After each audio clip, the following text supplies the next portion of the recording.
A씨는 경고? 경고? 야간데? 이렇게 생각하신 거겠죠? 야가다가 생각할 수도 있겠죠. 네. 그래서 국가와 경찰관 둘을 상대로 손해배상 청구 소송을 제기했어요.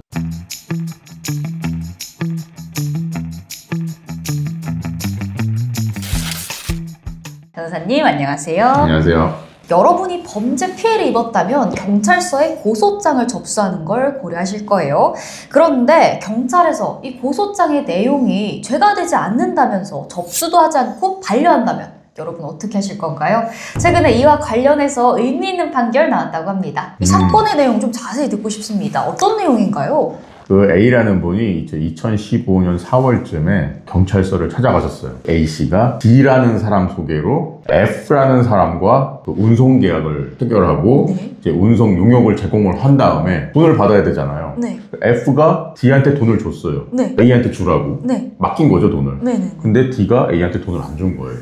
D가 중간에서 가로챈 건가요? 아, 그렇죠. 네. 그렇죠. 그래서 경찰서에 가가지고 나 이런 일이 있었으니까 고소장을 좀 제출하겠다. 네. 그랬더니 고소장 접수를 담당하던 그 경찰관 아저씨가 이거는 형사사건이 아니고 그냥 민사적인 채무 불이행이니까 네네. 고소장 접수하지 마세요. 근데 이제 A씨 입장에서는 이게 어떻게 단순 채무 불이행이지? 아무리 생각해도 이상한데 D가 진짜 잘못한 것 같은데 네네. 고소장 접수하겠다 이렇게 했는데도 끝까지 그걸 안 받아준 거예요. 그래서 A씨는 검찰청에 고소장을 제출했어요. 아, 포기하지 않고. 네. 그랬더니 D씨는 처벌을 받았어요. 정말 죄가 있어서 형사처벌을 받은 거군요. 그러니까 이제 경찰관 아저씨가 이 A씨한테 한 말이 잘못된 거죠. 그러니까요. 민사라면서요. 그래서 이 경찰서에 보면 이제 청문 감사실이라고 경찰관들의 내부 비리나 비위 같은 것들을 이제 조사하고 처리하는 부서라고 할 수 있죠. 일종의 민원을 제기한 거죠. 그 고소장 접수 담당 경찰관이 좀 잘못된 것 같다. 이 민원을 담당하는 경찰관님이 또 잘못했나요? 오시더라도 제가 바빠서 못 만나 뵐 수도 있어요. 그게 뭔 소리예요? 그러니까요. 저도 좀 의아한데 네. 민원 접수를 시키긴 했는데 아무것도 안 하고 한 6개월의 시간이 흘러버린 거예요. 되게 억울하겠어요. 뭔가 짜증이 확 날 것 같은데요. 저 같으면. 저 같았어도 정말 열받았을 것 같아요. 그럼요. 네. 그 경찰서 말고 경찰서의 상급기관. 더 위를 찾아간 거죠. 경찰청. 경찰청. 네, 경찰청에 직접 민원을 접수했어요. 고소장 접수 담당 경찰관과 민원 담당 경찰관을 이제 경고라는 징계 처분을 내렸죠. 근데 A씨는 경고? 경고? 야간데? 이렇게 생각하신 거겠죠? 야가다가 생각할 수도 있겠죠. 네. 그래서 국가와 경찰관 둘을 상대로 손해배상 청구 소송을 제기했어요. 소송을 걸었군요. 네. 국가를 상대로 소송을 할 수도 있는 거예요? 그럼요. 실제로 국가를 상대로 한 소송이 굉장히 많이 진행되고 있습니다. 그렇구나. 네. 이분 소송 결과 어땠나요? 되게 궁금한데요? 이제 1심에서는 패소. 국가도 잘못한 게 없고 경찰관도 잘못한 게 없다. 국가와 공무원들에게 손해배상 책임을 묻기 위해서는 국가배상법에서 정하고 있는 요건을 충족시켜야 되거든요. 공무원이 직무를 집행하면서 고의 또는 과실로 법령을 위반하여 타인에게 손해를 입힌 때 이럴 경우에 국가를 상대로 손해배상을 제기할 수 있고 네. 그 공무원 개인에게 소송을 제기하려면 중과실과 경과실로 나눠서 경과실로 손해가 발생했을 경우에는 공무원 개인에게는 손해배상을 청구할 수가 없어요. 경과실은 실수할 수 있으니까 사람이. 네. 근데 고의 또는 중과실의 경우에는 그 공무원 개인에게도 손해배상 청구 소송을 제기할 수 있다. 이렇게 돼 있거든요. 이건 판례일 거예요. 그렇구나. 네네.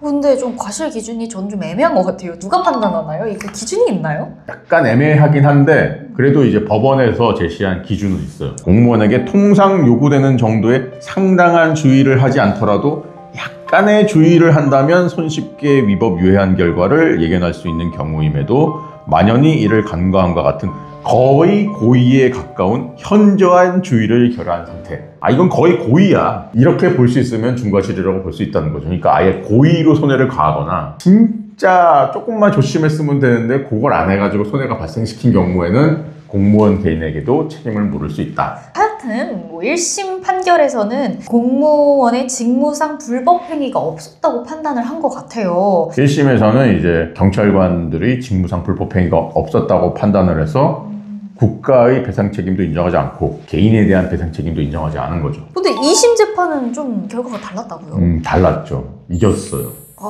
고소장 접수 담당 경찰관에 대해서는 이제 개인에 대해서 50만 원, 오, 과실 인정이 됐군요. 고의 또는 중과실이 인정된 거죠. 네. 그리고 국가에 대해서도 5만 원.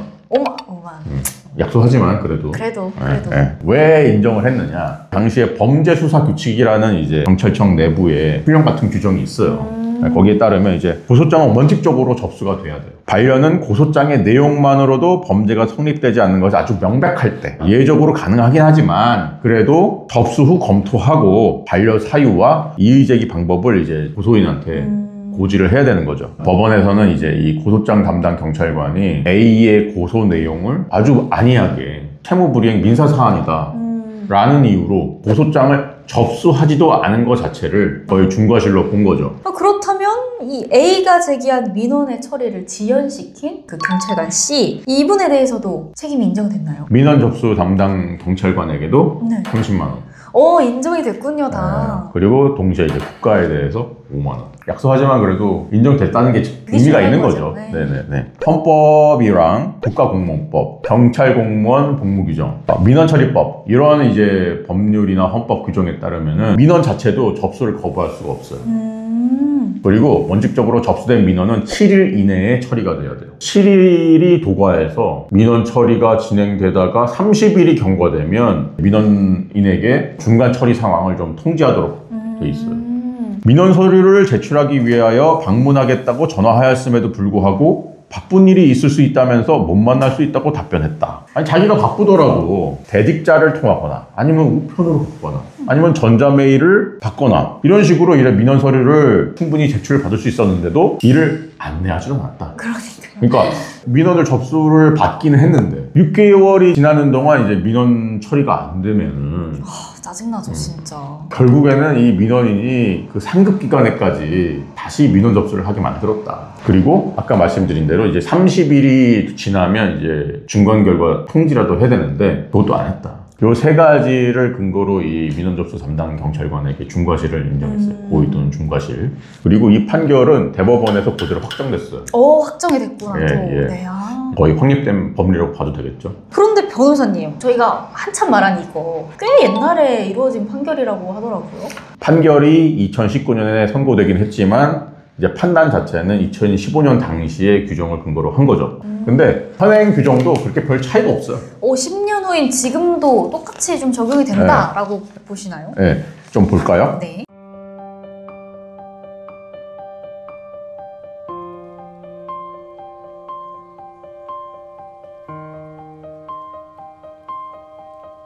두 개의 규정을 보시면 아시겠지만 일단 고소장은 무조건 접수는 해야 됩니다. 그렇죠. 네. 네. 경찰 수사규칙 108조 제1항 제4호 언급돼 있잖아요. 네네네. 요거는 이제 각하 사유예요. 각하. 각하 사유. 네. 그거 어떤 걸 의미하는 거죠? 고소장 내용 자체로 수사할 여지가 없는 게 명백한 경우.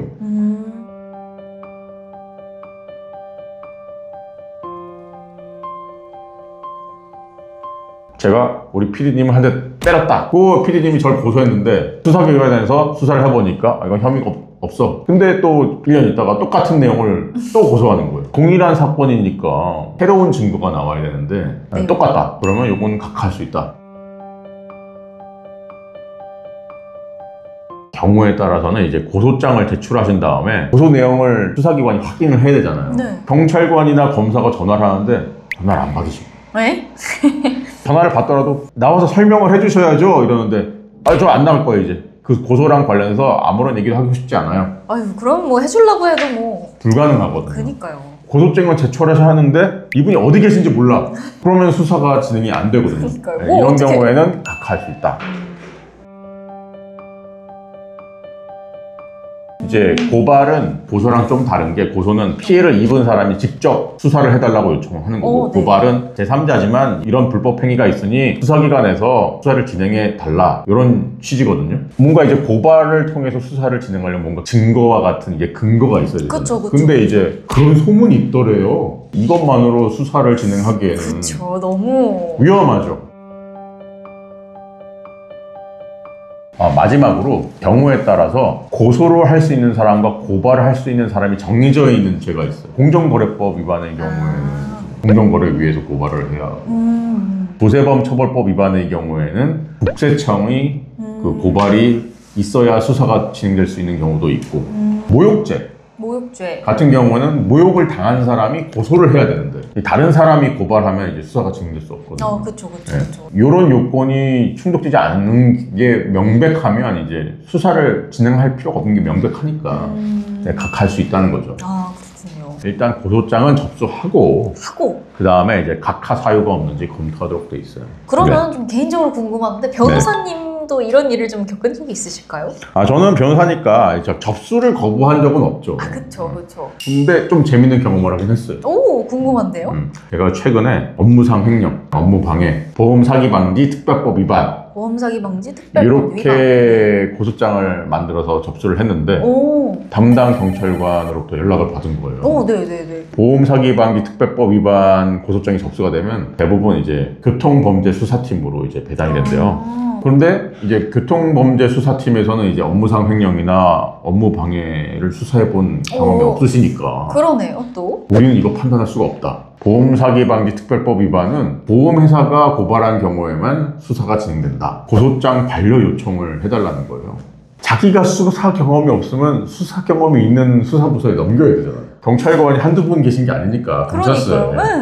보험사기방지 특별법 위반이라는 범죄는 보험회사가 고발한 경우에만 수사가 진행되는 죄가 아니에요. 진짜 황당했던 거는 제가 이 규정은 전속고발권에 대한 규정이 아니다. 그랬더니 경찰관 아저씨가 저에게 하시는 말씀이 지금 저랑 법률 해석에 대해서 따지지는 마시고요. 변호사인데요? 그거 모르겠습니까? 제가 되게 좀 황당했죠. 일단 알았다 한 다음에 저는 이제 서면을 냈죠. 수사부서 변경 요청서. 다행히 경찰서에서는 이제 제 서면에 따라서 요청을 받아들여 주셔가지고 다른 부서로 변경이 된 사례가 있습니다. 다행이네요. 근데 이게 변호사님이어서 그렇게 마무리가 된 거지 만약에 제가 그렇게 접수를 했다면 어떻게 대출하지? 라고 생각을 했을 것 같아요. 그러니까 저도 되게 처음엔 당황했거든요. 이 고소장 접수를 거부하는 경우에는 이런 판례가 있다더라. 언급을 해보시면 어떨까? 제 생각에는 꽤 큰 도움이 될 것 같아요. 그러니까요. 또 꿀팁이네요, 이렇게 또.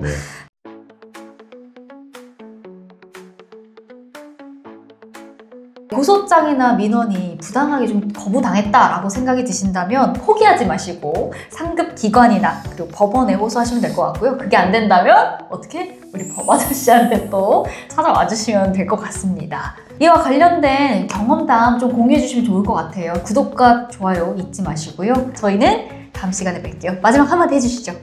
감사합니다. 다음 시간에 만나요. 안녕.